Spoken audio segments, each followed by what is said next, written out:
Şurada değil mi? Yok, o sokağın içi o. Bu tarafta yani. Şu arkası o. Sokağa bakmıyor. Burası bizim sokak. Orası harika. Camı görünce sokarsın. O arka yan sokakta yapmıştık. Yan sokakta, yan sokakta. Ama orası çok güzel bir yer. Tam böyle ideal ev yani. Burası? Öteki şeyde. Burası da ideal, güzel bir ev yani, çıtır bir ev. Burası çok güzel. Ev olsa burası harika. Vallahi şahane bir şey. Süper ya. Evet. Ama biz burayı mahvederiz. Dolu Canlı yayını doldururuz geçmişiz buraya. hocam. Ne zaman ya? Tamam, başlarız hadi.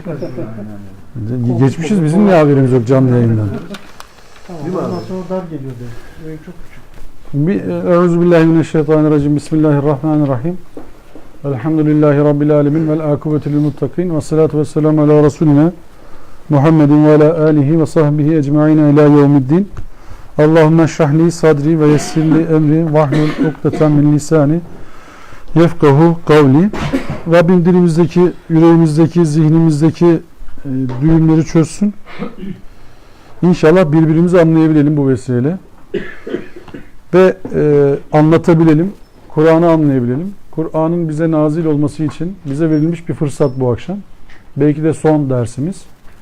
O yüzden Allah'a hamd ediyorum.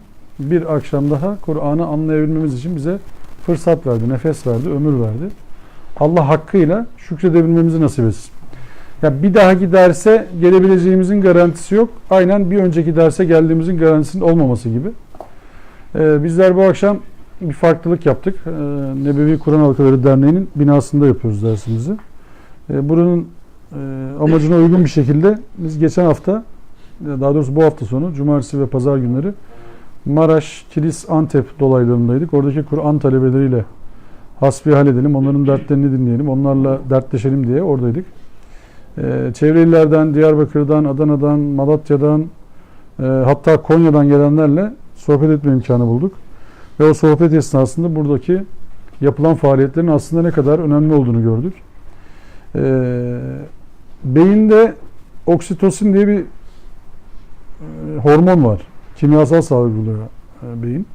Bu oksitosin dediğiniz hormon, faydalı işler yaptığınız zaman, faydalı bir iş yaptığınızı zannettiğiniz zaman, birisi size iyi misin, iyi işe yarıyorsun dediği zaman, yani mutluluk, yaptığınız işlerden mutluluk duyduğunuz zaman salgılanan bir hormon.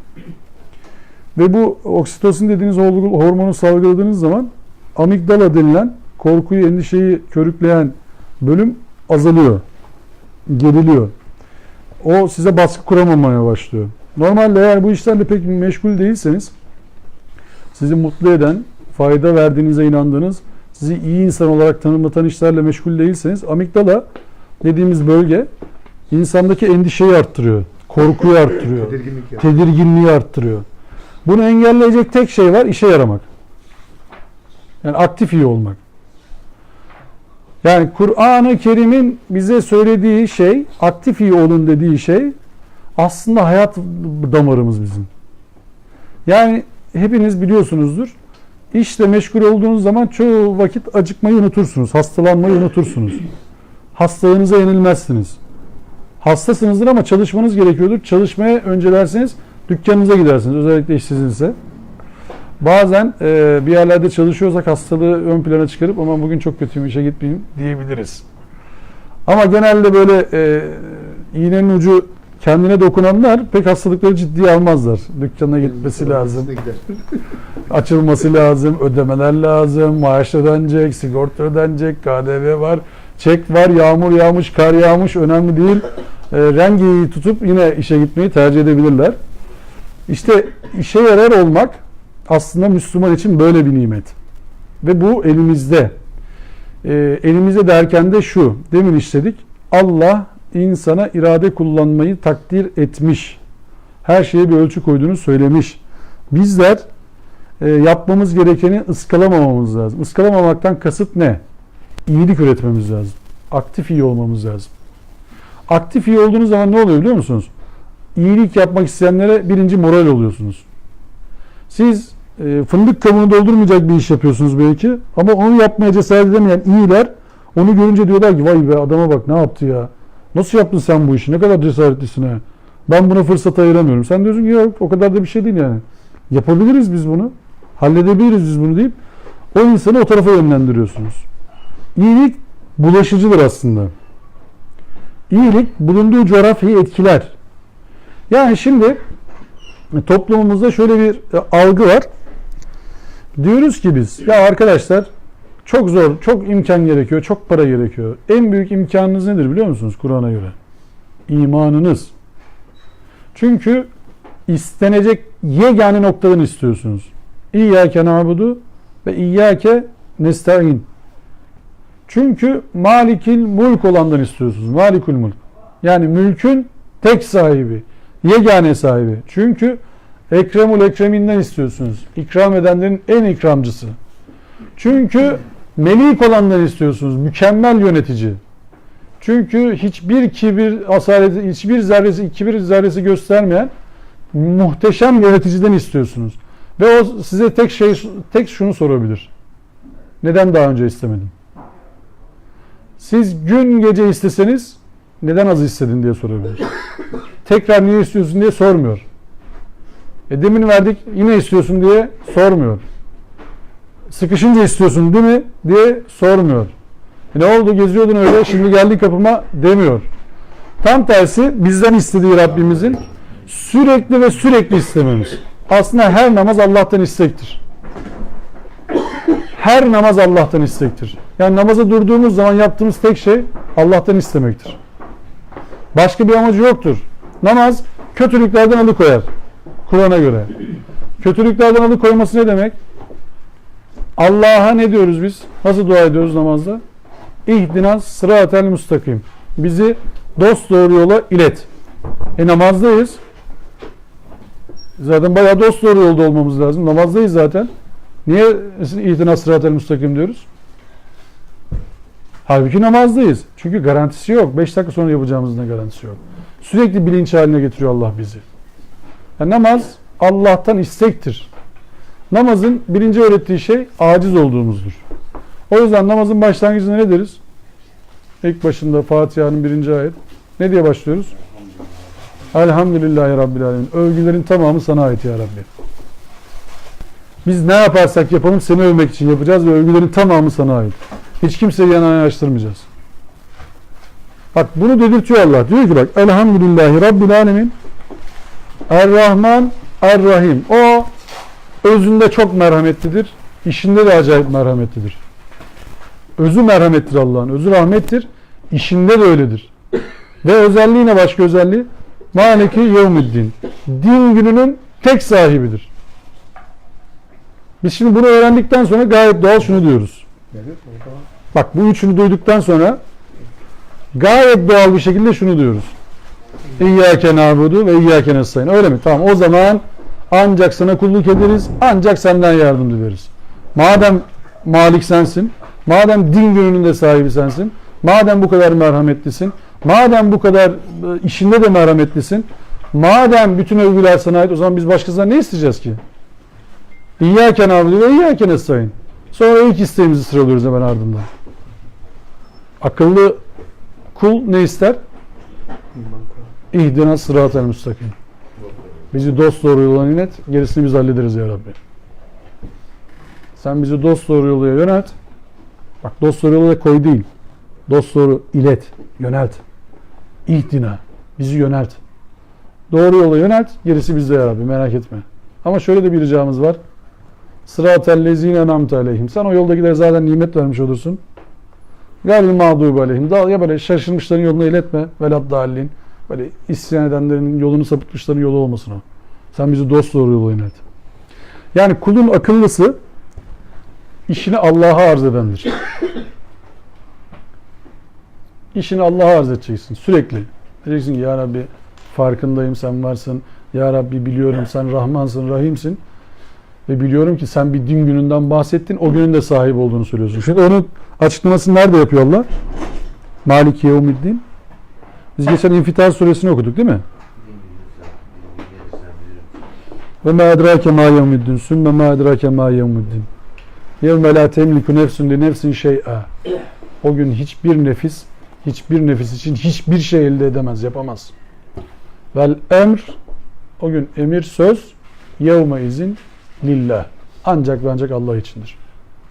Maliki Yevmiddin açıklamasını dinlediniz. Din günü. Din günü odur. Şimdi geldiğimiz ayet ne? Nebe suresi. Nebe suresindeki geldiğimiz ayet 21. Böyle kısa bir girişten sonra, kısa mı oldu giriş bilmiyorum ama kısa girişten sonra geldik 21. ayete.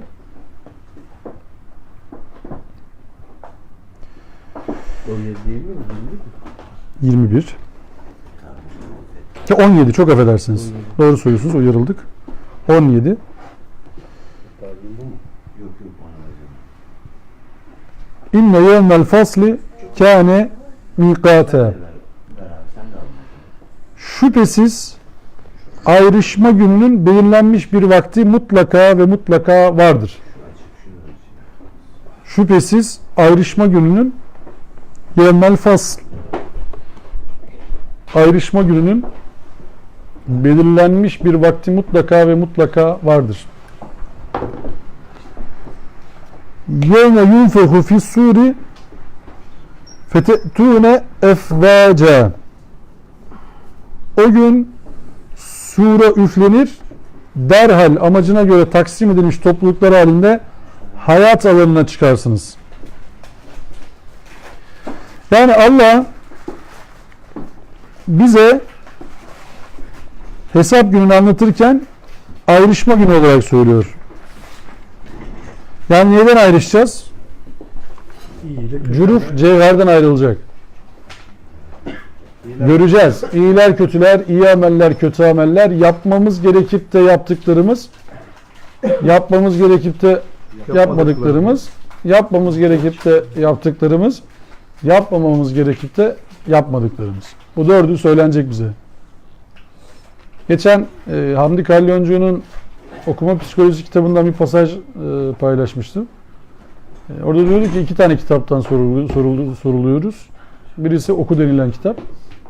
Allah bize indirdi. Oku dedi. İkincisi oku denilecek kitap. Oku bugün kitabını. İkra kitabek. 2 tane kitaptan sorumluyuz yani. Ne kitabı okursanız okuyun. 2 tane kitap kesin çıkacak. Ya Dostoyevski okumadık diye belki günah girmeyebiliriz. Çok da böyle cahil kalmayabiliriz ahirette ama Kur'an okumadığımız zaman, Allah'ın ayetlerini Allah'ın bak dediği gibi okumadığımız zaman ahirette okuyacağımız kitap da hazin son olabilir. Ya kapat o kitabı hiç açma diyebiliriz yani, Allah muhafaza. Ya bazıları için Kur'an öyle diyor ya, onlara sorulmaz diyor yani. Bazıları için sorulmaz hiçbir şey diyor onlara. Çünkü artık konuşulacak bir şey kalmamış. Yani öyle derler ya, Temel 90 kişiyi öldürmüş, mahkemeye çıkmış. Avukatı onu savunmaya başlayacak. Temel'e demişler ki son sözün var mı, demiş var.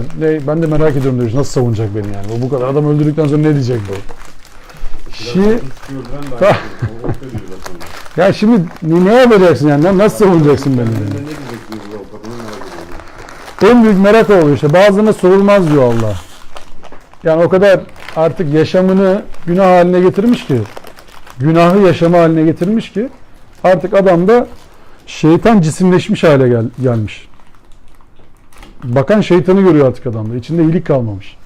Fıtratını, anakartı tamamen çizmiş, bozmuş. Kafirlik yapmış. Anakartın üzerini kapatmış. Anakartın üzerini kapatınca artık anlatacak bir şey kalmamış. Kötülük yansıyor adamdan. Kötü bakıyor çünkü. Öyle durumda da bir ayet var. Yunus suresi 10. ayet. Hani insan günahına devam ettiğinde ahiret esnasında kahır çekiyor o kişi günahlarından dolayı. Allah da şuna cevap veriyor, diyor ki sen diyor burada kahır ederken diyor, sen dünyadayken o günaha devam ettiğinde ben senden daha çok kahır çektim diyor Allah. Yani sürekli günah işleyenin, ısrar edenin. Şimdi Mümin suresi 10. bizim şöyle bir sıkıntımız var.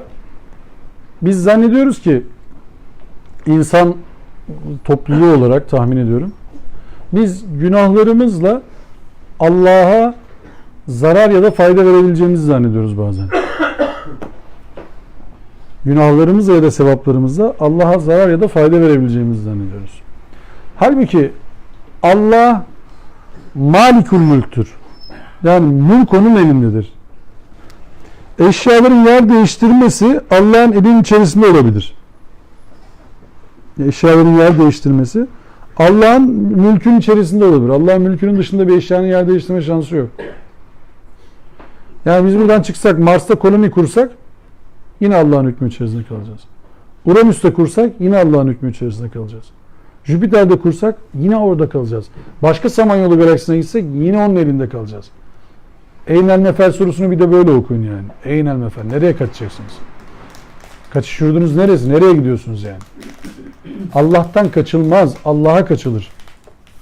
Hicret nedir? Günahlardan Allah'a yapılan hicrettir.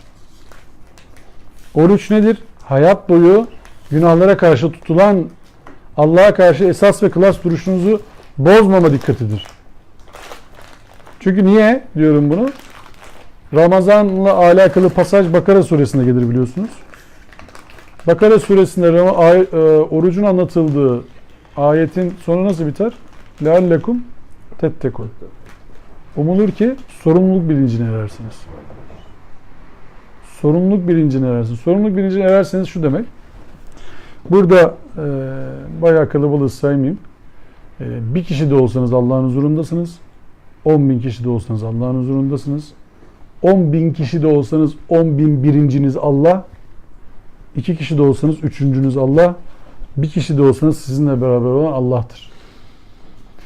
O zaman şunu bilmemiz gerekir, şunu anlamamız gerekir. Ne yaparsak yapalım Allah'ın kontrolündeyiz. Ne söylersek söyleyelim Allah bunu duydu. Ne bakarsak bakalım niye baktığımızı Allah biliyor. Ve bunların hepsinin hesaba çekileceğiz. Şimdi ayrışma günü işte bunların bize aktarılacağı gündür. Ve bunun için sure üflenir. Derhal amacına göre taksim edilmiş topluluklar halinde hayat alanına çıkarsınız. Yani aşamalardan bahsediyoruz. Es-sa'a son saat. El-kıyame ayağa kalkış. Mahşer toplanış. Sonra hesaba çekiliş. Sonra yüzümüze okunması. Sonra karar verilmesi. Sonra sevk ediliş. Öldük. Son saat. Dünya bitti. Kıyamet. Kalktık. Toplandık. Haşr olduk. Mahşer. Hesaba çekilmeye başlandık. Yüzümüze okundu. Ondan sonra hakkımıza karar verildi. Sonra sevk edildik. Cennet, cehennem. Kabir azabı atıldım da hocam. İşte orayı atlamış Allah. Yani yok demek ki. Çünkü Saatten önce Rabbena bize dua ettiren Allah nasıl dua ettiriyor? Rabbena atina fid dünya hasene ve fil ahireti hasene ve qina azabennar. Dünyada iyilik var, ahirette iyilik var. Bir de orayı ekleyebilirdi değil mi? Parantez filan ama öyle değil. Şimdi bizim toplanma alanına geldiğimizde karşılaşacağımız şey büyük bir olay. Büyük bir olaydan bahsediyoruz. İnsanın Kur'an tabiriyle konuşalım. Beşikteki bebeklerin saçlarını beyazlatan bir olaydan bahsediyoruz. İnsanın çoluğundan çocuğundan kaçacağı, en sevdiği şeyleri feda etmeye çalışacağı ama feda etse de fayda bulamayacağı bir zamandan bahsediyoruz. Ve hiç kimsenin o noktada bir garantisi yok.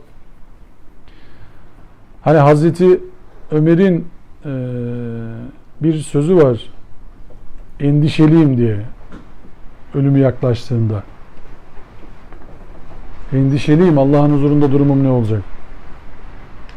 Çocuğu gelip diyor ki ya baba sizin yaptığınız hizmetler ortada. Allah Resulüne desteğiniz ortada. Nasıl endişelisin yani? O diyor ki o zamandı. Ondan sonra çok zaman geçti. Bilemeyiz. Garantimiz yok. Şöyle bir soru gelebilir mi? Aşere-i mübeşşere vardı. O ne oldu? 10 tane müjdelenen insan vardı. Ne oldu? Diye bir soru gelebilir mi şu anda? Bizden gelmemişler.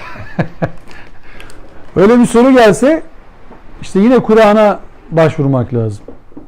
Hiç kimsenin garantisinin olmadığını Bana ve size ne olacağını bilmem. Allah Resulüne söyleten Allah'a hamdolsun. Biraz önceki cümlede Hazreti Ömer'in oğlu muydunuz soran? Allah'ın Resulü'nün desteği vardı sana. Allah Resulü'nü desteklediniz, bu kadar iş yaptınız diyor yani. Diyor.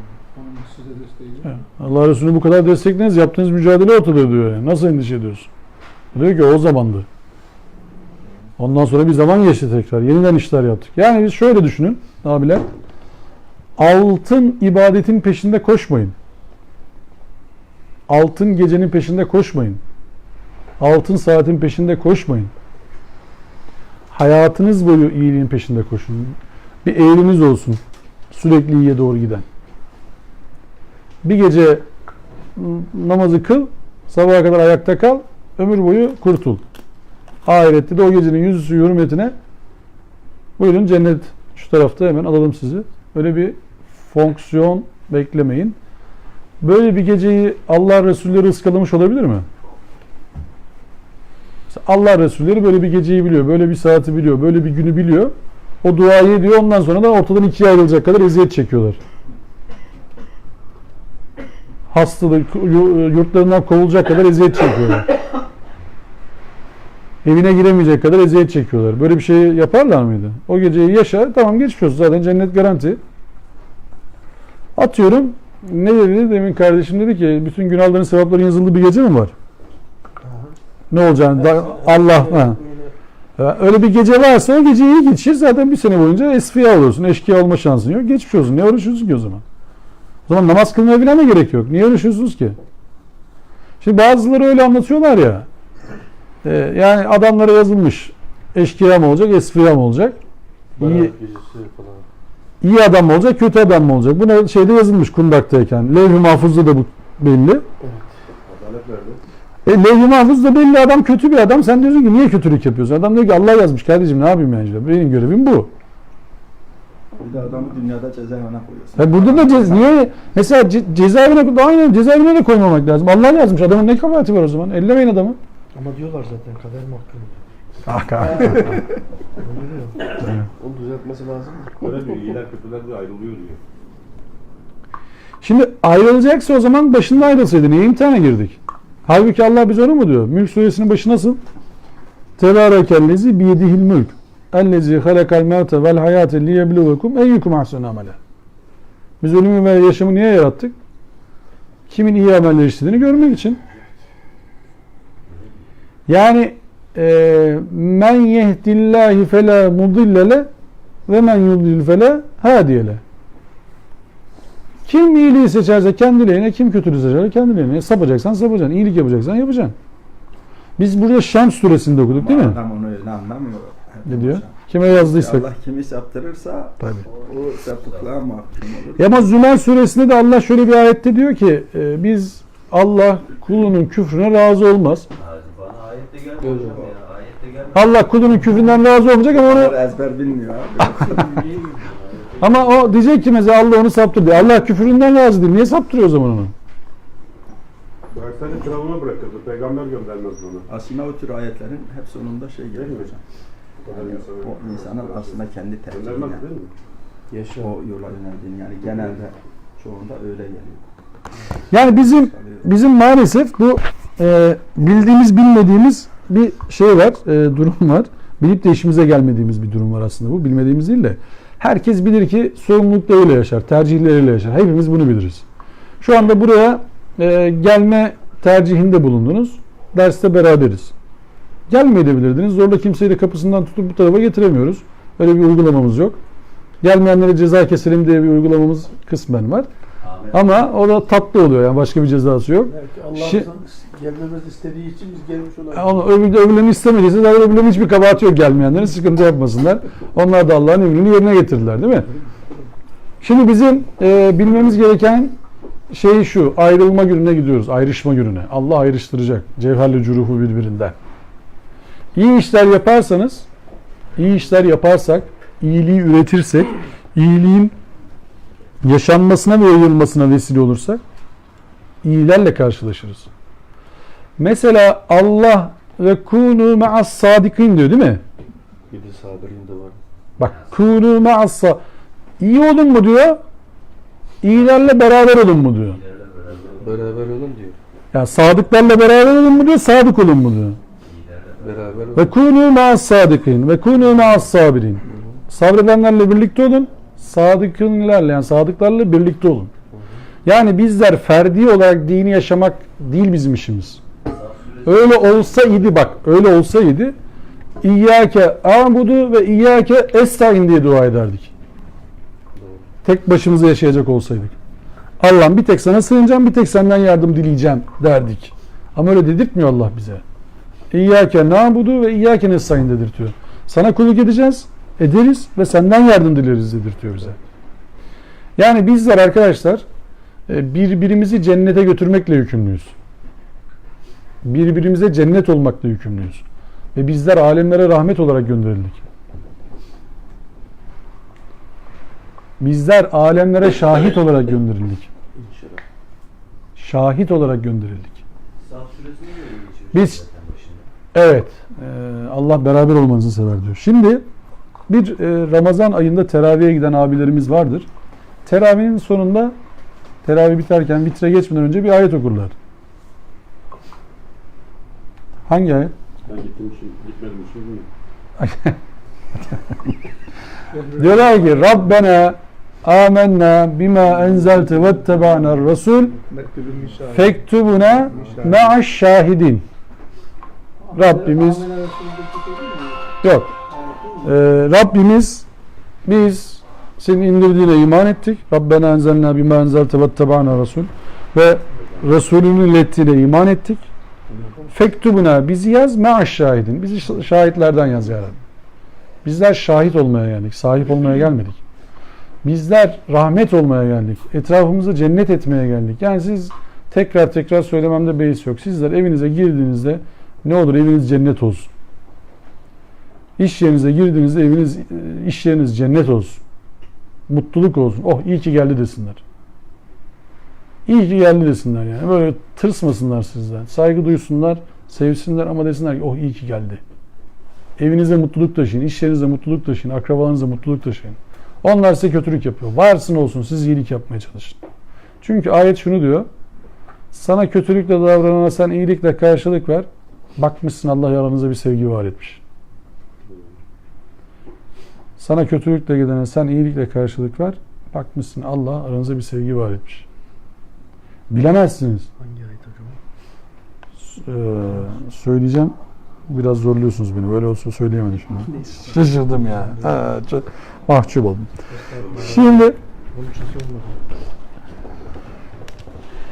Şimdi o an ne olacak? Yani toplandık. 19. ayet ve kapıları varmış gibi gökler açılıverir. Yani gökler açılıverir ya da söylevi. Yani ya teşbihen kapıları varmış gibi gökler açılır ya da gökler açılır. Gökler açılır yani artık perde kalktı, geçmiş olsun, olan oldu. Niye? Sonrası onu söylüyorlar. Ve dağlar yürütülür, sanki bir serap olur. Dağlar yürütülür, sanki bir serap olur. Serap olur ne demek? Sanki yokmuş. Çünkü bu ayetleri okuduğunuz zaman, Kur'an içerisinde takip ettiğiniz zaman bu ayetlerin ayak izlerini, öyle bir güne hazırlanıyorsunuz ki o gün ne bir tümsek kalacak ne bir çukur. Dümdüz. Ne bir tümsek kalacak ne bir çukur.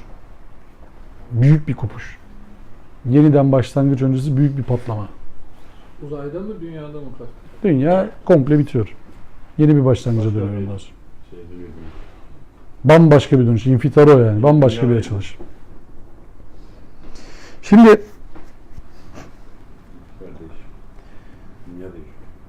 ya öyle bir güne hazırlanıyoruz ki abiler. Öyle bir güne hazırlanıyoruz ki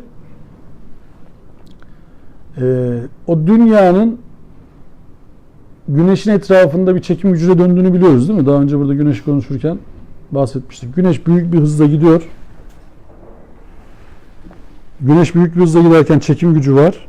Biz de o çekim gücüne kapılıyoruz. Aynı hızla onun etrafında dönüyoruz. Güneş akıyor. Biz onun etrafında dönerek gidiyoruz. Buna da tesadüf diyorlar. Biz peki ve şemsu tecrili müstekarrillaha zalike takdirul azizil alim. Bizim bu ölüleri okuduğumuz sure var ya, Yasin suresi. Ölüleri onu söylüyor Allah. Biz güneşe diyor bir menzil tayin ettik. O akar gider. Bu Allah'ın takdiridir diyor. Ölüler de diyorlar ki iyi, çok güzel. Biz ölü olmak istemiyor isek bu ayetleri okuyup biraz anlamamız lazım ki yani dirilelim. Allah niye aynı surede 70. ayet değil mi? لِيُنْزِرَ مَنْ كَانَ حَيًّا dirileri uyarman için ve yehikkal kavlu alel kafirin ve hakikati inkar edenler hakkındaki sözümüzün de gerçekleşmesi için indirdik. Sen bu uyarıyı o yüzden yapıyorsun. Bu ayetler bunun için geliyor. لِيُنْزِرَ مَنْ كَانَ حَيًّا Kur'an'ın başka bir ayetinde ne diyor? Sen ölülere duyuramazsın. İşittiremezsin. Ruhuna Fatiha. Hadi bakalım. Evet ben de ruhuma Fatiha diyorum yani. Ne güzel oluyor yani ruhuma okuyunca. Açılayım yani ruhuma Fatiha okuyayım ki açılayım. Ruhuma mesela Felak ve Nas'ları kafam yerindeyken okuyayım bak çok güzel oluyor. Kafam yerindeyken okursam. Ama adam panik atak olmuş. Psikolojisi antidepresan kullanacak hale gelmiş. Sen diyorsun ki Felak ve Nas'ları oku rahatlarsın. Biriniz elinizi vicdanınıza koyun söyleyin. Böyle yeşil reçete kullanıp Felak ve Nas'larla rahatlayan birini gördünüz mü? Daha etkisi var. Xanax mesela kullanıyorsun acayip. Yeşil reçeteyi kullanan böyle o mesela doktorların öyle bir şey yaptığını duydunuz mu hiç? Olan olmuş. Doktor diyor ki Felak ve Nas'ları oku rahatlarsın. 33 kere bundan 33 kere de bundan oku. Olmuyor değil mi? Niye? Çünkü psikolojiniz alt üst olmuş. Kombinasyonunuz bozulmuş. Olacak şeyler olmamış. Artık sizi sakinleştirecek bir şeyler lazım. Sizin kafanız yerinde değil ki hangi ruh haliyle okuyacaksınız Felak ve Nas'ları? Kafanız yerinde değil. Kafanız yerinde olduğu zaman şunu okuyorsunuz. Diyorsunuz ki her şeyin Rabbi Allah. Karanlığın da Rabbi Allah.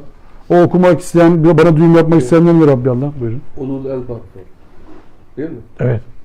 Aklı sağlam olanlar. Birbirine bağlayabilenler yani kapıları. İlim yapanlar. Evet. Şimdi bizden istenen şu, bak oralara gelmeden, o serap haline, dağların serap haline gelmeden bir ayrışma gününe hazırlanacağımız ve burada kaç tane ayet okuduk biz? 6. ayetten 16. ayete kadar kaç tane ilim dalıyla ilgilendik? Sayan oldu mu aranızda? Astroloji, biyoloji, botanika. Benim o kadar bilgim yok ama şeyleri biliyorum. Psikoloji. Bulutlarla uğraştık, bitkilerle uğraştık, dağlarla uğraştık, uykuyla uğraştık, beyinle uğraştık, yaratılışla uğraştık, cinsiyetlerin türemesiyle uğraştık, dağların nasıl çakıldığıyla uğraştık, tohumlu tohumsuz bitkilerle uğraştık. Nöroloji, üroloji. 10 ayette kaç tane bilim dalını bizim projeksiyonuna çevirdi Allah? Ama onlar fen ilimleri olduğu için Bizi ilgilendirmiyor tabii. Bizimle alakası yok. Beşeri ilimler işimiz yok. Biz şimdi bu ayetler bizi ilgilendiriyor. Cehennemde yanacağız. Bak buralar bizi ilgilendiriyor. Yani Allah diyor ki bak eğer ahirette mutlu olmak istiyorsanız bak bu ilimlerle ilgilenin. Buradan iyilik üretin. Ahirette de mutlu olun. Çok net. Ahirette de mutlu olun. Çünkü burada bu ilimlerle ilgilendiğiniz zaman Allah'ın ayetlerini tefsir etmiş olacaksınız. bir de senin derse girerken söylediğin şeyle bağlantılı olarak sen bu ilimlerle etrafa faydalı olursan otomatik kendi içinde de mutlu olacaksın zaten. Bir de Ali Şeriat'ında bir söz. O zaman aşıyorlardı zaten. İnsanlığa faydalı Din şeyler yani. ölmeden İnsanlığa önce hizmet ediyor. bir işi yaramazsa öldükten sonra hiç işe yaramaz demiş Ali Şeriat. Büyün dolu paylaştım ya. Yani şöyle çok doğru söylemiş. Rahmet olsun. Ahiret günü ne önemliyse bugün de önemli aslında. Evet. Ayrılamıyor ki yani. Yani ahiret günü sorguya çekileceğin şey bugün de yaptığın şey olması lazım. Sen şimdi diyorsun ki Ramazan bir ay ben Müslüman olurum. Hacca giderim 3 gün Müslüman olurum. Zekat veririm 1 gün Müslüman olurum. Böyle bir şey, böyle bir din olmaz ki. Nasıl olacak bu din yani? Bir de maden parına çift yüzünü böyle şey yapması lazım yani. Hayır, Değil mi? namaz günde 5 vakit Müslüman oluyorsun. 5 kere.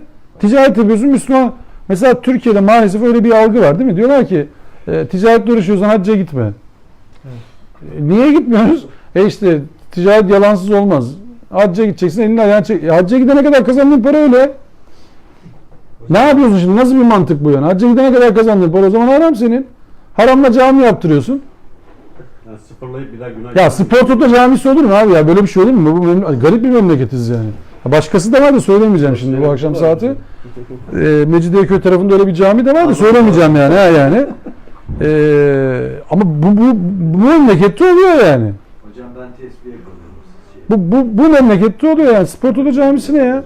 Sportoda İmam Hatip Lisesi var. Var mı? Var. Ya bu garabet yani. Böyle bir şey olamaz yani. Yok tamam da spor tutuyor. Hani bilmem ne böyle çek senet mafyasını yaptırdığı camiler, hayır evleri falan vardır. Niye yaptırıyorlar herifler o işi? Yıkanmak istiyorsun. Yıkanacak tabii, adam o hayır yapacak, Allah razı olsun baba çok iyisin falan. Öyle bir şey vardı. Mesela anlatırlardı. Böyle eşkıyalar yolu kesmişler. Herkesi indirmişler kervanda. Demişler ki sökünün paraları, altınları, ziynetleri, çıkınları. Herkes tabii şey yapmış. Efendime söyleyeyim 3-5 herkes vermiş ne varsa elinde. Ondan sonra bunlar çekmişler kılıçları. Var mı lan üzerinizde başka bir şey demişler. Herkes demiş yok baba yani. Olan oldu işte, hepsini verdik. Verecek bir şey yok. Tamam demiş, siz şimdi yolda kalırsınız, başkası bir şey yapar, zarar olmasın, alın size 3'er lira hepsine. 3'er altın dağıtmış. Allah razı olsun demiş senden ya. Allah ne faydalı eşkıyasın ya. Şimdi bizim eşkıyalığımız da biraz oraya döndü yani. Soyuyorsun sonra da 3-5 yardım yapıyorsun. Ay Allah razı olsun. Ama hayır sahibi adam diyor yani. Eşkıyalar Müslüman çıkarttı.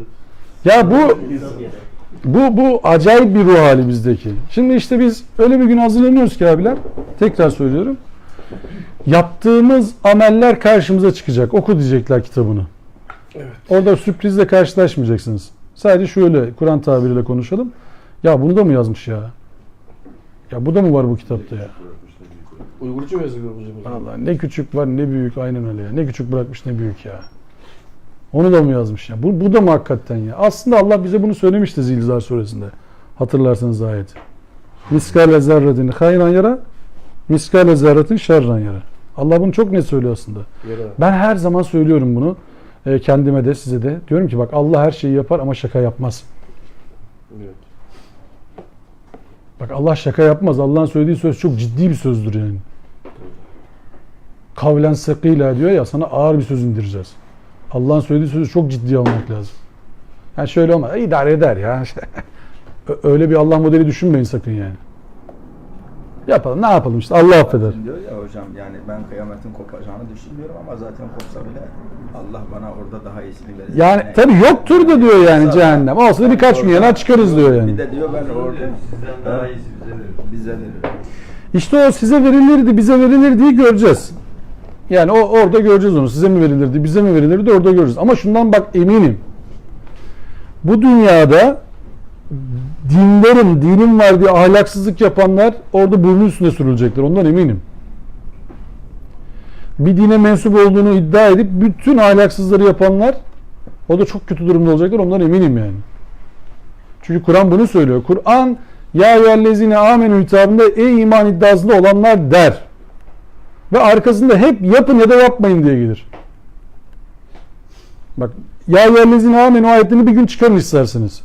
Çıkartmıştık hocam onu. Bak ya eyyühellezine amenü ayetini bir gün çıkarın. Bir tane emir olmayan bir yer geliyor mu? Ya eyyühellezine amenü lime tekurine ma la tefarun. Saf suresi 2. ayet. Ne diyor? Ey iman eden iddiasında olanlar. Niçin yapmadığınız şeyi söylüyorsunuz? Keburamaktan indallâhi en tekûlû mâ la tefûlûn. Allah katında çok büyük günahtır yapmadığınız şeyi söylemek ya. Çok büyük günahlar yazılırsa fıkıh kitaplarında bu geçer mi? Gördünüz mü öyle bir fıkıh kitabı? Yapmadığınız şeyi söylemek çok büyük günahtır. Ya kesin ayet var üzerinde ya. Yalan ya. Bak kesin ayet var üzerinde anla. Kesin. Bir de miras hukukunda galiba geçen hocama sormuştum. Bir de miras hukukunda galiba kebura diye geçiyor. Bak kebura makten şu demek aslında. Hem günah, hem ayıp, hem de ifsat. 3 manaya geliyor. Makt. Hem günah, hem ayıp, hem de israf yani. Ne yapıyorsunuz siz ya? Ne hocam kebura? Makten. Oradaki makt. Hem günah, hem ayıp, hem de örfe israf. Ne yapıyorsunuz ya? Sen insanlığı yıkıyorsun, güveni sarsıyorsun. Ne yapıyorsun sen yani? Böyle bir şey olur mu? Hani anlatırlar. Adamın birisi çölde giderken devesiyle yolda birisini görüyor. Şehre yakın bir pozisyonda. Bakıyor adam çölde yürümeye çalışıyor. Hava sıcak. Yanaşıyor adama. Diyor ki ya böyle olur mu? Sen yolda kalmışsın. Gel diyor ben sana yardımcı olayım. Adam diyor ki ya ikimizi birden deve taşımaz. Biz bunu böyle yapmayalım. Sen diyor yoluna git. O diyor ki tamam öyle yapmayız. Bir sen binersin bir ben binerim filan. Neyse yolda kaldı diye adamı alıyor şeye koyuyor hemen. Deveye koyuyor. Kendisi yürümeye başlıyor. Deveye binen hızla deveyi sürmeye başlıyor. Uzaklaşmaya başlıyor adamın yanından. Devenin sahibi bağırıyor. Diyor ki biraz yanaş bir şey söyleyeceğim. Ondan sonra git diyor. Bak hiçbir şey yapmayacağım diyor sana. Bıraktım diyor deveyi tamam. Adam merak ediyor. Lan ne yapacak diyor. Zaten deve bende. Biraz yanaşayım bakayım. Nasıl beni yakalama şansı yok. Ne oldu diyor. Söyle bakalım. Bu yaptığını diyor sakın kimseye söyleme. Sakın diyor kimseye söyleme. Bir daha çölde kimse kimseye diyor yardım etmez. Sen toplumu bozuyorsun. Yani yapmadığınız şeyi söylediğiniz zaman bak dini işgal ediyor insanlar. Siz Müslümanlığı işgal ediyorsunuz. Müslümanlığı işgal edip yalan atıyorsunuz. Sonra millet size bakıp Müslümanlıktan vazgeçiyor. Size bakıp deizm, ateizm, agnostizme yöneliyor. Böyle bir şey hakkımız var mı bizim ya? Ciddi olmaya gerektirir Müslümanlık. Ciddiyet gerektirir. Bir iddia sahibisiniz siz Müslümanım demekle. Ayrışma gününe hazırlanıyoruz. Lütfen herkes ayağına denk alsın yani. Allah'ın huzurunda hesaba çekileceğiz her yaptığımızdan ya. Ne rahatlık bu yani. Şimdi çok affedersiniz. Size ticari faaliyetlerinizle alakalı bir müfettiş geleceğini bilseniz. Dükkan işletenler için söylüyorum.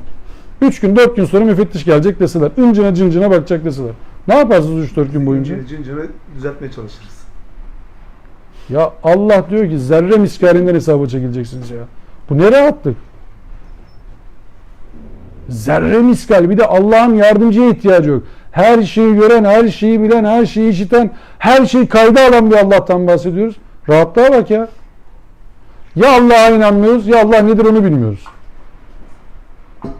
Başka türlü nasıl izah olur ki bu? Allah Teala Gafurur Rahim ya. İşte Allah da öyle diyor. Şeytan diyor Allah da sizi aldatmasın. Allah'ın rahmetiyle sizi aldatmasın. Elinden geleni yap. Yapamadıklarını Allah affeder. Ama savsaklama. Bak yapamamakla savsaklamak aynı kelimeler değildir. Yapamamak gayreti içerir. Savsaklamak ciddiye alınmayı içerir. Allah sana ömür vermiş, imkan vermiş, akıl vermiş, fikir vermiş. Savsaklıyorsun ya Allah'ın nimetini. Nasıl Allah'a hesap vereceksin? Bak bir işi yapamazsınız. İmkanlar vardır. Başaramazsınız. Mesela formülü doğru bulamamışsınız. Mesela eskiden öğretmenler öyle bir şey yapardı. Benden yaşça daha ileri olanlar hatırlarlar. Ya doğru yola kadar bir şeyler yapmışsın o yüzden sana 10 puanı da 5 verdim derler mesela. O sorunun puanı 10'dur. Bir yere kadar gelmişsin. O yüzden amacın iyiydi. 5 puan verdim derlerdi eskiden. Notun tamamını kırmazlardı. En azından bir yere gelmişsin ya. Ama yapamamışsın. Sonuç 10'luk değil. Ama 5 olur buradan. Yok saymıyor emeğini yani. Aferin koç. Devam et yani. Yapamamak budur. Ama savsaklamak ceza gerektirir. Savsaklayamazsın. Beni mi ciddiye almıyorsun? Verilen nimeti mi ciddiye almıyorsun? Ne? Allah'ı ciddiye almamak nasıl bir günahtır sizce? Büyük günahların arasına yazılır mı bu? Allah'ı ciddiye almamak. En başa yazmamız gerekir değil mi? Yani hiç inanmayanları kastetmiyoruz değil mi? İnanıp da Ya adam inanmıyor zaten. Adam inanmıyor. Onunki mesela başka bir format. o başka bir Ama inanmıyorum diyen adam olmaz mantık olarak. Yani yoktur filan diyen bir adam mantık olarak olamaz. Allah'a inanmayan, bak farklı isimler koyabilir o. Tesadüf diyorlar ya mesela. Tesadüf oluşu. Tesadüf de onların için bir tanrı. Allah adıyla inanmıyor, tesadüf adıyla inanıyor. Bu tesadüf. Lan nasıl tesadüf bu? Böyle müthiş bir dengesi var bu işin. Adı tesadüfen olur bu. Tesadüf onun ilahı. Onun ilahının adı tesadüf. Nasıl Kızılderililerinki Manitu'ydu? Ona tapıyorlardı. Manitu filan bilmem ne adı. O da tesadüfe tapıyor. İnanmıyor değil yani. O herkes bir şeye inanıyor. İnanmak istiyor. İnanmadan yaşanır mı? Evlisiniz, inanmıyorsunuz birbirinize. Nasıl yaşayacaksınız soruyorum size. İnanmak fıtridir. İnanmadan yaşayamazsın ki. Çocuğa inanmıyorsun, hanıma inanmıyorsun, babana inanmıyorsun, ortağına nasıl yaşayacaksın? Güven mutluluktur ya gerçekten. Olacak iş mi? İnanmıyorsun hiç kimseye. Biz burada birbirimize inanmıyoruz. Kaç dakika durabiliriz? Hiçbirimiz birbirimize inanmıyoruz. Yanımızda silah taşırız hocam. Hemen deriz ki ben bir dakika yani ne oluyor filan. Bak güven nasıl bir şey? Şimdi burada kimse soyulacağını düşünmüyor değil mi? Hırsızlık olacağına inanmıyor kimse burada. Bak herkes rahat. Salmış vaziyetteyiz. Hiçbir güvenlik tedbirimiz yok. Cepler, montlar, hiç ayakkabılar. Umurumuzda değil şu anda. Güvenli ortamdayız. Bak selam adasına çevirdik burayı biz. Çünkü Allah dedi ki iman eden salih ameller için bir sevgi var edeceğiz. Ben burada yaşıyorum. 5 senedir yaşadığımız bir ortam bu bizim. Olgu bizim. Güven, sakin burada. Herkes böyle oh mis. Böyle şey gibi çıkıyoruz. Pamuk gibi çıkıyoruz dışarıya buradan. İçerideyken 5 sene mi oldu hocam? 5 sene olmuş. Böyle çıkıyoruz, oh mis, gelirken acayip heyecanlı geliyorum. Böyle tekrar arkadaşlarımı göreceğim, kardeşlerimizle beraber olacağız, abiler filan. Oh mis mis, salı günü gelsin diye dua ediyorsun. Bir hafta daha ömür verirsen Allah'ım bir şey daha anlatacağım. Geçen hafta unutmuşum diye bazen şey yapıyorum, kafamda kuruyorum. Bir hafta daha ömür verirsen, ama vermezsen ne yapayım, yapacak bir şey yok. Geçen hafta da kaldı. Ama aklımdan geçiyor. Çarşamba, Perşembe, Cuma filan. Bazen öyle oluyor. Şimdi bizim işte şunu bilmemiz lazım. Bizim şunu bilmemiz lazım. Biz Allah'ın, hepiniz için söylüyorum, özel kullarıyız. 7,5 milyarda bir. İkincisi yok. Benzerimiz var, eşimiz yok. Sürüyorsunuz bu canınızı. Yok, Allah öyle yapmış. Ben ne yapayım yani? Allah uçurmuş. Benimle alakalı bir şey değil. Ya Vasfi Vardar, efendim ben söyleyeyim, Fenerbahçeli, işte Makedon filan, tamam mı? Bir tane oluyor işte. İki olmuyor işte abi, ne yapayım yani? Allah yine de bağışladı bizi. Ya 7,5 milyarda bir oluyor. Başka olmuyor ki, ne yapayım? Hasan Can al bak abi bak. Çıkacaksın dışarı, 7 milyar 499 milyon insan var. Yok bir tane daha bulamayacaksın bu delikanlıda. Olmuyor işte. Bir tane Allah böyle özel yaratmış. Çünkü Allah'ın kullarısınız. O kadar özelsiniz. O kadar özelseniz özel işler yapmamız gerekir. Allah'a teşekkürü cinsinden yapmak gerekir. Yani kulluğumuzu teşekkürü cinsinden yapmamız gerekir. Öyle güzel kul yaratmış ki Allah. Öyle güzel işler yapmamız gerekir. Yani sonuç, Allah'a bir dilekçe yazıyoruz. Bak hiç bunu unutmayın. Rica ediyorum. Allah'a dilekçe yazıyoruz. Şu anda bazılarımız için 15.000 gündür, bazılarımız için 7.000 gündür, bazılarımız için 10.000 gündür filan, dünyada kalma süreleri açısından konuşuyorum bunu. Bu günler dolayısıyla biz dolduruyoruz bak defterimizi sürekli. Allah'a sunulacak dilekçemizi yazıyoruz. Allah oku kitabını derken şunu diyecek. Yazdığın vardı ya senin. Oku bakalım bir eksik fazla var mı şimdi burada? Sen yazdın bunu kendi ellerinle. İradenle, tercihlerinle oluşturduğun bir kitabın vardı. Oku bakalım. Beğendin mi eserini? Sonuç. Evla lekefe evla. Layık bu sana. Layık derse eyvah eyvah. Ama bir de cennet beratını alanlar var. Onlar da ne diyorlar? Arkadaşlar işte muhteşem zafer budur. Biz zaten bugüne hazırlanıyorduk. Ben zaten böyle bir sonla karşılaşacağım biliyordum. Ve bugün için bütün mücadelemi yaptım. Bize bunu nasip eden Allah'a hamdolsun. Ah beklediğim gün buydu. Aynen öyle ya. Mutluluğa bak yani. Tam da böyle diyeceğiz Evet. yani. Biz biliyorduk bunu. İşte bunu bize yaşatan Allah'a hamdolsun.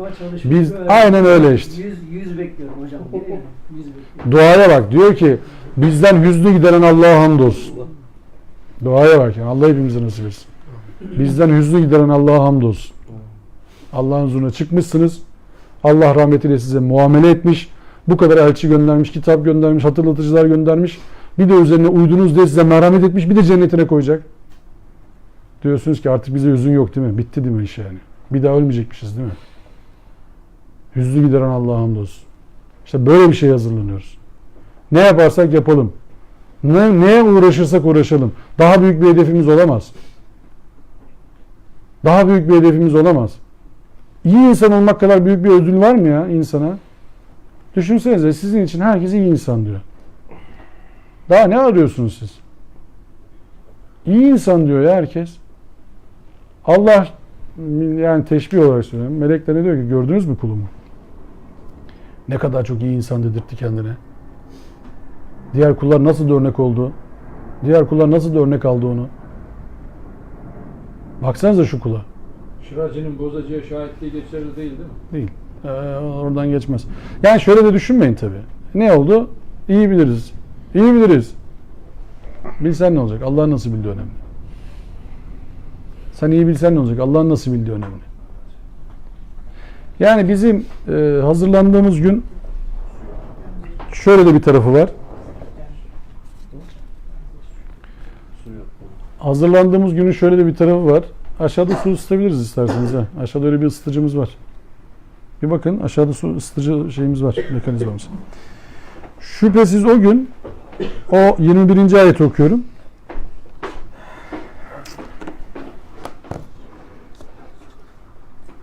Okuyamıyorum. Ama okumaya niyetim var. Cehennemle alakalı olduğu için. Evet ya vallahi gerisi gelmiyor. Ben okuyasım gelmiyor cehennemli olunca. Bunda bizle alakalı değil de işte okuyorum ben şey olmasın diye. Bu ayetler bize gelmemiş. İnne cehenneme kânet mirsâdâ. 21. ayet. Şüphesiz o gün cehennemin gözleri yolda kalacaktır. Mirsadın mekan ismine dayanarak gözetleme pusu yeri olacaktır manasına gelir. Ya da mazhar anlamına dayanarak pusuya yatacaktır manasına da gelir. Yani ne için pusuya yatacak? Kim için pusuya yatacak? Haddini bilmezler. O haddini bilmezler için bir son duraktır. Yani biz şeyi okuduk ya, İnfitar suresini. Orada bir soru vardı. Ya eyyühel insan ma garrake bi rabbikel kerim. Ya bu Rabbine seni ne aldattı ya? Bu kadar ikram sahibi terbiyecine. Ey insan seni ne aldattı ya? Yani cehennemin böyle dört gözle bekleyeceği, aman dolmadım daha da yok mu diyeceği insanlar var. Yani böyle bir şey olmaması lazım, olmamamız lazım. Yani dünyaya gelişimizin nedeni cehennemi kazanmak için mücadele etmek olmaması lazım. Yani böyle bir şeye layık değiliz ya, olmaz. Allah'ın bize çok emeği var. Allah'ın emeğine yazık.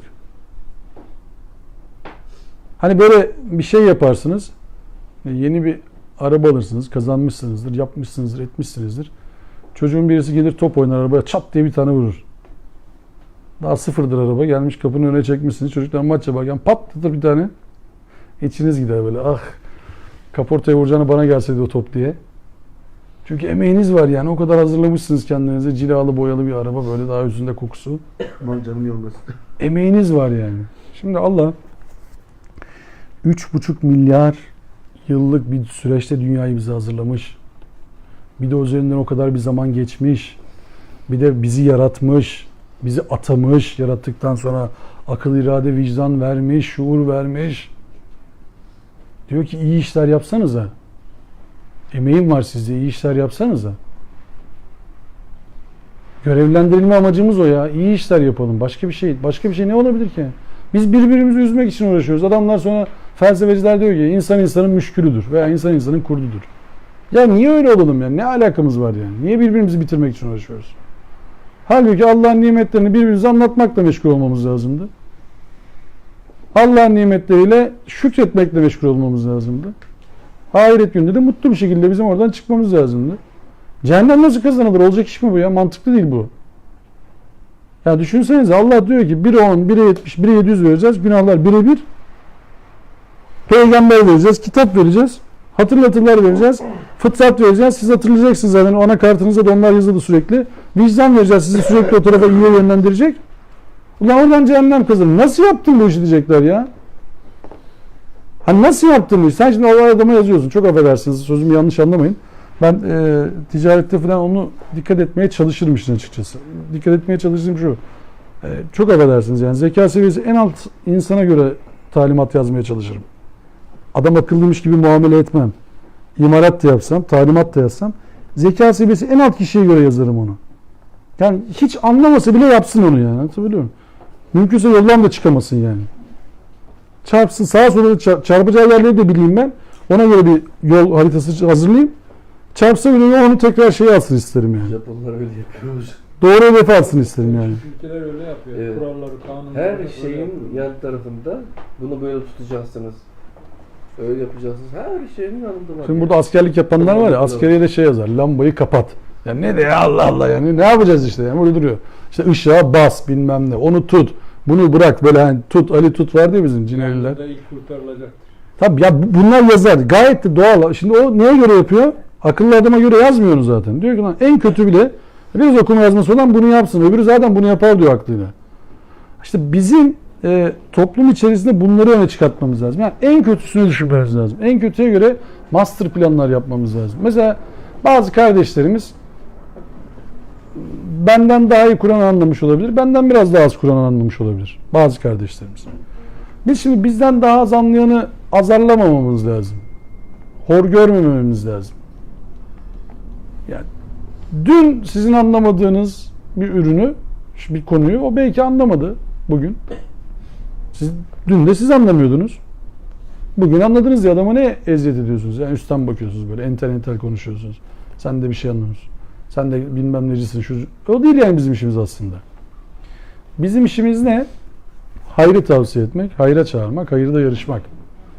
Bizim işimiz insanlara hareketlerimizle örnek olmak. Allah şunu diyor değil mi bize? Siz iyiliği başkasına emredip kendinizi unutuyor musunuz? Diye bir ayet var Kur'an'da. Siz iyiliği başkasına emrediyorsunuz, kendinizi unutuyorsunuz. Nasıl olacak o? Nasıl olacak? Sen diyorsun ki kardeşim gece namazına kalk. Sen ya ben kalkamıyorum, işim çok. Kardeşim işte para verin işte. Sen ya benim o kadar şeyim yok. Sen birader sen hiçbir şey yapmıyorsun. Senin yaptıklarını sen Müslümansan bırak ben de senin gibi Müslüman olayım. Sen cennete gideceğine inanıyor musun? İnanıyorum. Tamam ben de o kadar olayım. Ne zorluyorsun ki beni o zaman? Senin kadar yetiyorsa ben de o kadar yapayım. Sıkıntı yapmaya gerek yok. Ne dert ediyorsun? Olacağını inanıyorsan niye yapmıyorsun?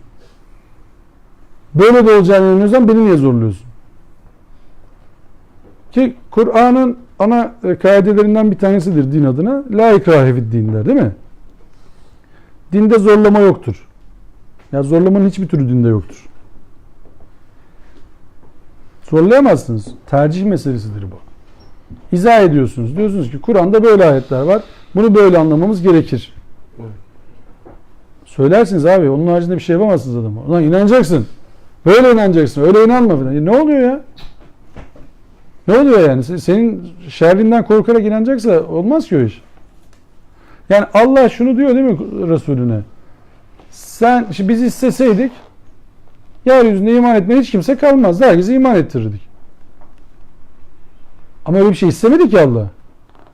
Diyor ki kendini helak edeceksin neredeyse iman etmiyorlar diye. Senin de işin değil o. Sen onu zaten yapamazsın.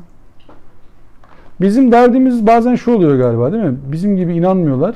Biz onlara dertleniyoruz. Niye bizim gibi inanmıyorsunuz diye. Öyle bir derdiniz olmaması lazım. Savınızı, fikrinizi iyi bir şekilde ortaya koyun. Sonrasını Allah'a kalmış. Onu bir şey yapamayız artık. Bak belki şu ana kadar öğrendiğiniz bazı kavramları yanlış öğrendik. Niye dayatmaya çalışıyorsunuz adama? Yani şöyle düşünün. Bilimsel olarak da baksanız. Düne kadar sabit teoriden inanıyorlardı. Descartes öyle diyordu değil mi? Newton sonra dediler ki izafiyet teorisi falan Albert Einstein şunlar bunlar. Değişti dediler. Şimdi kuantum mekaniği çıktı. Daha da bir değişti dediler. Ne dayatıyorsunuz? Dün öyleydi. Adamı öldürüyordunuz. İngiliz öyle yaptılar ya. Dönüyor dedi abi. Dünya. Olur mu dediler? Ne dönmesi? Yine boynuzlarının başında ne? Hadi bakalım vurun kafasını. Gülüyoruz değil mi biz onlara? Ha. Nasıl da adamı öldürmüşler. Şuraya bak. Biz ne yapıyoruz? Adamın birisi bir şey söylüyor. Diyor ki katli vacip. Nasıl ya? Ya sana ne abi? Söylediyse. Nasıl katline sen ferman verdin onu? Kur'an'a göre dinden dönen adamın hükmü ne abi? Kur'an'a göre söylüyorum. Kur'an'a göre diyor ki döndüyse döndü. Tamam. Kaybetti. Allah Resulü zamanında dinden dönen var mıydı sizce? Allah Resulü zamanında dinden dönen var mıydı? Vardı. Kaç tanesinin boynuna vurdurmuş? 0. O merhametli diyor. Yok o Müslümandı. O Müslümandı Müslüman. O diyordu ki Allah'ın bana vahyettiğini uyarım. Yani Hoca Efendi'nin fetvasına değil Allah'ın vahyettiğini uyarım. Rabbiniz Allah olursa Allah'ın vahyettiğiyle amel etmek zorundasınız. Mezhebinize göre değil abiler. Allah'a göre. Var, vahiy katibiydi. Evet. Hazreti Osman'ın süt kardeşiydi. Daha sonra dinden döndü. Mekke'ye kaçtı. Bana da vahiy geliyor. Ben de yazabilirim falan havalarına girdi. Tuvalete bizim okudun? Yok. Şu ismini de düşünüyorum aynı zamanda da. Hazreti Osman zamanında Amr'ı Mısır valiliğinden alıp onu yerine gönderdi Mervan. O şahıs. Mekke fethedildiğinde Mekke'deydi, kafirdi.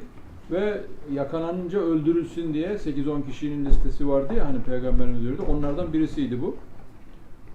Fakat Hazreti Osman'ın süt kardeşi olduğu için Hazreti Osman ona eman verdi. Onun sebebiyle öldürülmedi mesela ve o da dedi ki tamam ben de İslam'a giriyorum yeniden dedi. Bu tip olaylar da var. Tam konuyla alakalı bilmiyorum ama. Tam konuyla alakalı. Yani o hani hiç de bir şey olmuyor onu söylemeye çalışıyorum yani. Evet, Allah Resulü zamanında da ya dönerse dönüyor kendini. Demin dedik ya ve men yudlil felâ hâdiyele. Ya dalalete düşen kendi aleyhine yani. Ya Bakara suresinin sona 2 ayeti okunuyor değil mi? Yatsıdan sonra. Leha ma kesebet ve aleyha ma iktesebet denilmiyor mu ayette? Ya kim iyiliği lehine iktisap ederse lehine, kim kötülüğüne iktisap ederse aleyhine. Ayet bu kadar açıkken ne zorluyorsunuz yani bu işe? Ne yapıyorsunuz? Kimin adına kimi kesiyorsunuz? O zaman o münafıkları Resulullah'ın öldürmesi lazım. Tabi hepsi katletmesi. Bazılarına göre bilmem kaç kişiyi katletti diyor. Neyse yani bu konuları Kur'an'a sormak lazım. Şimdi bu cehennem sahneleri çok can yakıcı sahneler. O yüzden hızlı geçeyim mi buraları? Cehenneme biz gitme. Bizde bir şey değil burası. Diyor ki onlar orada uzun zamanlar boyu kalacaklar. Uzun zamanlar boyu. Yani Sınırlı mı hocam? efendim? Sınırlı mı? Sınır var da. Hocam başka bir ayetinde de sonsuz olarak Ebeda değil mi? Şimdi bir Rahman suresi var ya, orada da kullu men aleyha falan diyor ya, eğer kullu men aleyha'nın içine cehennemde giriyorsa o da fani olması lazım. Ve yebqa vechu rabbike zil celal vel ikram ayetini de okuyunca baki kalacak olan celal ve ikram sahibi Allah'tır diye okuyorsan, onun içine cehennem de giriyorsa o zaman onun da bir süresi olması gerekir. Ayrıyeten vesiyat rahmeti kulli şey diyor ya Allah. Benim rahmetim her şeyi kuşattı diyor ise cehennemi de kuşatmış olması gerekir. Ketebe nefsi aleyhi ketebe aleyhin nefse rahme. O nefsine rahmeti yazdı diyor. Şimdi cezalandırması şiddetli olabilir ama süreli de olabilir. Ama bu süre bize göre çok da uzun olabilir. Yani bizim mantığımıza göre. O bize ebedi de gelebilir. Ama mutlak ebedilik Allah'a aittir. Mutlak ebedilik Allah'a aittir. Yani süreli bir hayatın süresiz bir cezası olmayabilir bazılarına göre. Bu Allah'ın en iyi bildiği bir konudur. Bizim yapacağımız yorumlar, ayetlerden yapacağımız çıkarımlar gaybı taşlamanın önüne geçmez. Yani en fazla orası olabilir. O yüzden bu kesinlikle ve kesinlikle Allah'ın bileceği bir konudur. Onun süresi ne kadar olur? Uzun olması ne kadar uzun olur? Onları bilmeyiz ama ve kullu men aleyha fan diyorsa, yani her şey fanidir diyorsa, bu cehennemi de kapsar kapsamaz Allah'ın bilgisi dahilinde. Bir ikincisi işte vesiyat rahmeti kulli şey, rahmetim her şeyi kuşattı diyorsa, bazı yorumlara göre Allah cehennemde insanları tekrardan bir rehabilitasyon sürecine alır. Yani o azab ile tekrardan onların temizlenmesine, uyanmasına vesile olur diye okunuyor. Yani buradaki süre şöyle açıklamış Mustafa Hoca. Ahkab uzun zaman demektir. Bir hadise göre 80, İbn Abbas'a göre 300 yıldır. 40 veya 30 bin yıl diyenler de olmuştur. Hasan Basri süresi belirsiz der. Bu ayetten yola çıkarak cehennem sonlu mu sonsuz mu olduğu tartışılmıştır. Sonlu olduğunu savunan her mezhepten farklı alimler, başta bu ayet olmak üzere En'am 128, Hud 106 ve 108. ayetleri Allah'ın rahmetinin gazabını geçtiği ilkesini delil getirmişlerdir. İkinci surenin 35. ayetinde bir açıklama yapmış hocam. Oraya bakarız birazdan. Ebu Said el-Hudri'den gelen bir hadis şöyledir. Hesap günü cennetlikler cennete, diğerleri cehenneme gider. Allah şöyle der. Kalbinde hardal tanesi kadar iman olan oradan çıkarın. Cehennem ehli oradan çıkarıp hayat ırmağına atılır. Ve sonra bir çayın kenarında yetişen otlar gibi filizlenir. Sen onun nasıl çimlenip filizlendiğini görmez misin? Bu hadis rivayeti Buhari, Müslim ve İbn Hanbel'de geçiyor. Şimdi Bakara suresinin süre var mı hocam? Kaç sene kalacak? Net. yok işte orada çok yorum olmuş oralar. Hiç bitmeyeceğini. Bakara suresi 35. ayetin Şöyle bir şey görür müsün? Bizde var ya zerremiz kadar bir şey var içeride yani. efendime söyleyeyim. 33. Bakara suresi. Elimizi bir yakalım kaç saniyede. Bence süreye takılmayın da cehenneme girmemeye bakın ya. Süreyi ne yapacaksınız yani? 35'te öyle bir şey değil mi? Vardır ya. Vardır. Bakmaz. Ama buna göre mi?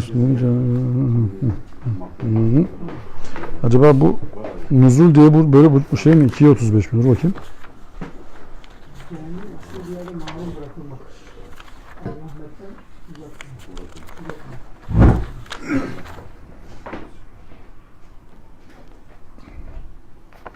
Bakara 35 evet. Öyle yazmış. Cennet nimetlerinden bahsediyor. Yani şey olarak Hazreti Adem'in bahsediyor. Bakara 35'e bakıyoruz bir daha. Yoksa da geçiyoruz. Bakıyorsun bir de arıyorsun yani. 35, 33 nerede? 33, 60, 61. ayete çıkmak dönmek gider. Yok hocam alakası yok. Bu başka bir şey o zaman. Buradaki ayet başka bir ayet o zaman. Evet. En'am suresi 128. ayeti açabiliyor musunuz? Hızlı bir şekilde. Neydi hocam? Enam. En'am 128. Evet. Buyurun. Açandan hemen alıyoruz. İlk önce açan Erdem Hoca oldu. Ha buyurun. Yine o onların tümünü bir araya topladığı o gün, ey görünmez şerli varlıklarla aynı safta duranlar, siz insanlardan birçoğuna epey çektirdiniz diyecek. Onlara yakın olan insanlarsa Rabbimiz biz birbirimizden epey yararlandık. Nihayet senin bizim için tayin ettiğin sürenin sonuna geldik diyecekler. Yani Ve o ateş sizin içinde yerleşip kalacağınız ikametgahınız olacaktır. Tabii ki Allah aksini dilemedikçe diyecektir. Kuşkusuz Rabbin her hükmünde tam isabet eder, her şeyin hakikatini bilir. yani tayin ettiği süreye kadar diyor ya orada. Orada bir süreden bahsetti şimdi. Süre şey süresi, yani dünyadaki süre olarak ben anladım onu. İşte bir daha oku abi.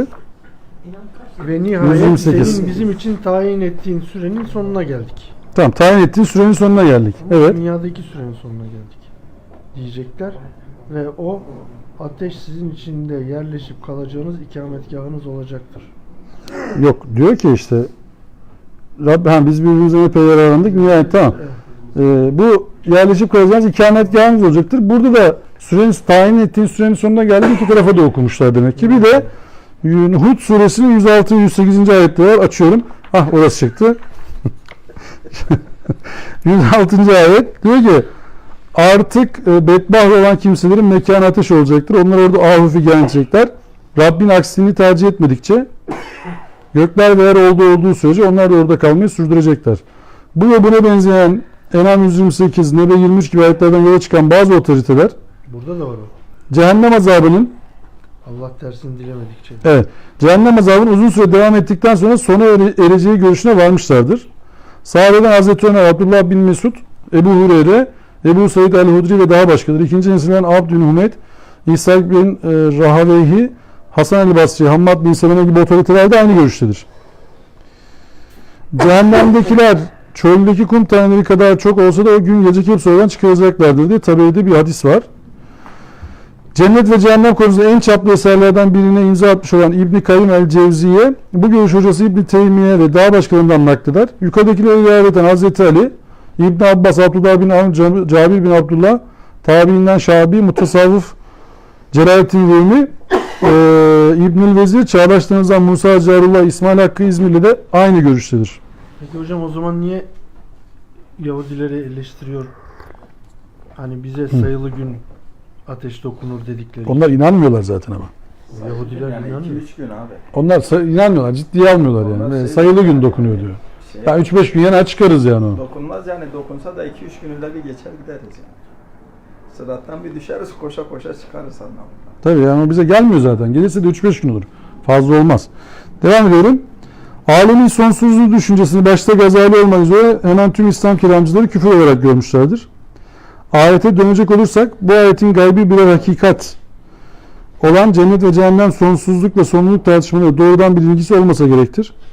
Velili alemde en uzun ömürlü nesneler yer ve göklerdir. İnsan tasavvurunun layıkıyla algılanmaktan aciz olduğu ahiret hayatın uzunluğu insanın bilip tanıdığı en uzun ömürlü nesneler üzerinden anlatılmaktadır. Elbette en doğrusunu Allah bilir. Yani son sözü başa alarak söylüyorum. En doğrusunu kesinlikle Allah bilir. Ne olacağını ne biteceğini ama yani sonlu ömür sonsuz bir cezayı gerektirir mi diye bazıları sorarlar kelamcıların konuşmaları arasında. Zaten konuşulan ceza çok ağır bir cezadan bahsediliyor. onun süresinin olması, ağır cezanın olması falan bunlar zaten yeteri kadar korkutucu sahneler. Bir de Allah'ın rahmeti her şeyi kuşatıyorsa, Allah'ın rahmeti gazabını geçiyorsa ki Kur'an'a göre böyle. Bu böyle düşünülebilir bir konudur. Yani sonu vardır, uzun bir süredir. O tarafa pek yanaşmayın yani. Cehenneme girmeyi falan hiç aklınıza getirmeyin yani. Biraz yanar çıkarızı hiç gündeminizde bile almayın. Ajandanızdan çıkarın. Böyle biraz günahlarımız temizlenir, çıkarız falan. Onlar çok aklın alacağı işler değildir yani. Cennet için söyleyebilir miyiz? Ama cennet şöyle, cennetteki durum şöyle. Siz zaten iyi yaşıyorsanız o iyiliğin devamı için size bir ödül verilmiş olur. İyi yaşıyorsunuz siz zaten yani. İyiliği hak etmişsiniz. Onun da karşılığı iyilik cinsinden olur. Süre olarak diyor arkadaş. İşte Ama ben- sanki o ayet Erdem hocam ben onun yani o cehennemlikler için Hud Evet. suresindeki onun cennetlikler için de sanki Allah'ın dilemesi süre anlamında Allah'ın dilemesi müstesna. Yani orada nasıl var? İkisi Ben için de- aynı kanaatteyim. Demek ki bitme Önce olayı. cennet için abede diyor, sonra şey için Allah dilerse. Evet. O cehennem için. O yapı değil mi? Yok kabul de O süresi. sonsuzluk her türlü Allah'a ait olan bir şeydir yani. Evvelsizlik ve sonsuzluk. El evvel ve el ahir olan, yani sona kalacak olan, başı olmayan, sonu olmayan. Sona kalacak olan derken bize göre son, Allah'a göre değil o. Biz öldük ya, bizim sonumuz geldi. Allah'a göre son olmadı yani. Allah'a göre yarın yok mesela. Bize göre yarın var ya. Allah geleceği bilir mi falan. Gelecek bize göre, Allah'a göre değil ki. O bizim anladığımız bir kavram değil yani. Anlamadığımız kavramlarda sigortaların zorlanması çok olağan şeyler değil böyle. Tabii trafoyu daha fazla zorlamadan, hava soğuk, şimdi elektrikler kesilir, sıkıntı olur. Yani o sonsuzluk kavramı bizim anlayacağımız bir şey değil. Biz hep sonluyuz. Son üzerinden konuşuyoruz. Bak dersin sonuna gidiyoruz. O yüzden hani sonlu konuşuyoruz yani. Bir de gençlerimiz var. Burada bak adam telefona sardı kendini. Son ayet mahiyet derken görmüyorum zannediyor onu. Diyor ki kötü haber vereyim cehenneme gidecek arkadaşlara. Orada ne yürek serinletici bir haber tadacaklar, ne de iç yangınını söndürecek bir içecek. Ancak kavurucu bir umutsuzluk ve zift gibi sıvanan buz gibi bir karanlık. Bu inkarlarına uygun bir karşılık. Şu kesin ki onlar vaktiyle hesaba çekilmeyi arzu etmiyorlardı. Üstelik ayetlerimizi de açık bir dille yalanlamışlardı. Biz de her şeyi bir bir sayarak kayıt altına aldık. Biz bundan bir önceki suremiz hatırlarsanız İnfitar'dı. Orada Allah'ın nasıl kayıt altına aldığına dair bir ayet grubu vardı. Hatırlıyor musunuz orayı? Hatırlayanlar el kaldırsın. Kimse. Ben her sonunda yalı herkese. İşim vardı o gün. Tam orada başka bir not tutuyordum bir de. Hayır orada. İpucu ver, ipucu ver. Verdim işte. Allah kayıt altına aldı dedim ya her şeyi. Çok, daha nasıl ipucu vereyim? Birazdan ayet okuyacağım. Şimdi orada diyor Mahfuzda kayıt altındadır. işte innel ebrale refi naim innel füccare lefi cehim diyordu değil mi? Yesrevnaha yevmiddin ve ma hum anha bi gaibin kiramen katibin ya'lemune ma tefalun. Onları yazıyordu diyor hepsini. Kiramen yazıcılar vardı ve onların hepsine şahitlerdi diyor yani. Hepsi yazıldı. Aslında kim yazdı? Kendimiz yazıyoruz işte. Kendimiz şahidiz yani. Allah'a yaptığımızdan gafil değil, onu anlatıyor Allah bize. Kiramen katibin yani yazıcılar vardı diyor onlara. Hepsini yazıyoruz. Yani şu anda burası bize şahitlik edecek abiler.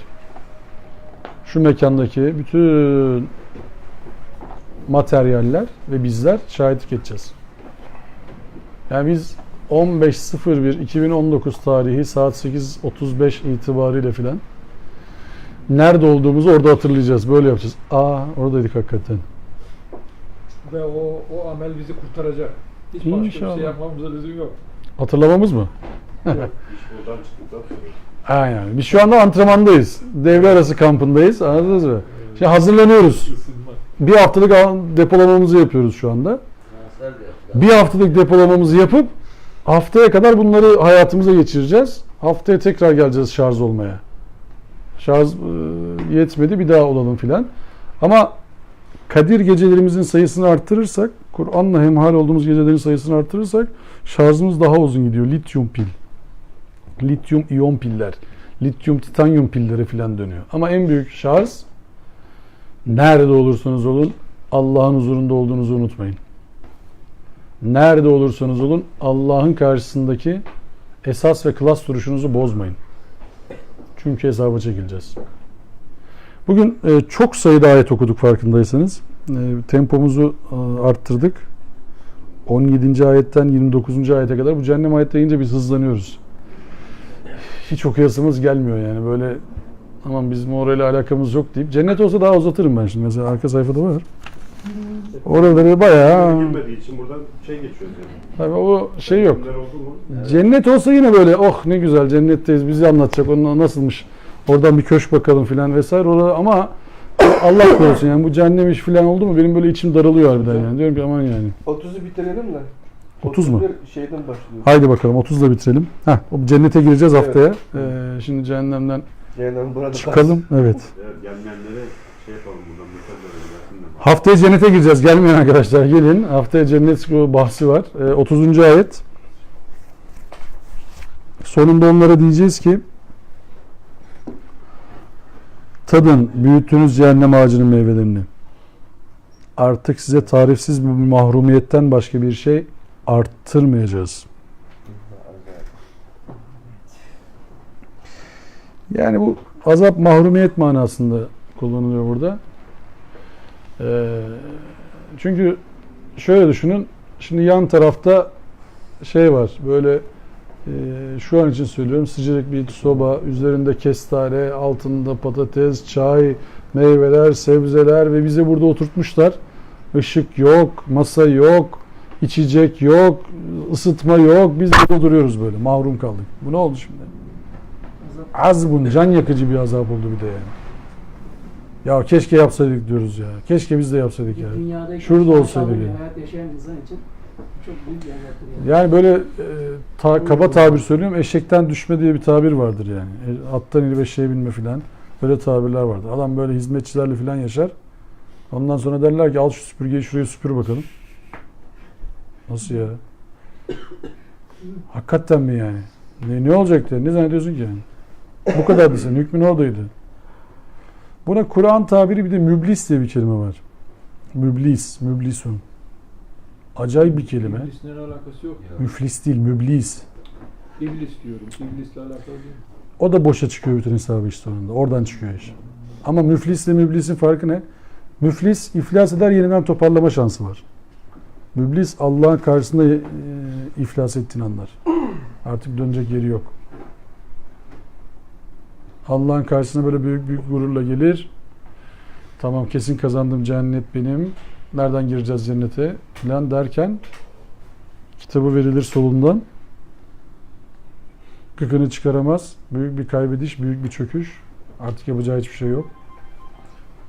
Gidebileceği hiçbir yer yok cehennem hariç. Ve orada kopmuş iş artık. Müblisun. Allah bizi öyle olmaktan muhafaza etsin. Allah bizi cenneti hak eden, cennete layık kullardan etsin. Allah cenneti kolaylaştırdı. Biz o kolaylığı zorluğa çevirmeyelim. Allah cehennemi zorlaştırdı. Cehenneme gitmeyi kolaylaştırmayalım. Ne olur birbirimize cennet olalım. Birbirimize rahmet olalım. Birbirimize cenneti tavsiye edelim. Birbirimize sabrı, hakkı ve güzel işleri tavsiye edelim. Merhameti tavsiye edelim. İmanımızı pekiştirelim. Allah'ın huzurunda olduğumuzu unutmayalım. 2 kişiysek 3.'ümüz Allah'tır. 3 kişiysek 4.'ümüz Allah'tır. Daha az daha çok fark etmez. Nerede olursak olalım Allah'ın huzurundayız. Ve ahiru davana enilhamdülillahi rabbil alemin. Rızanillah Teala'l Fatiha.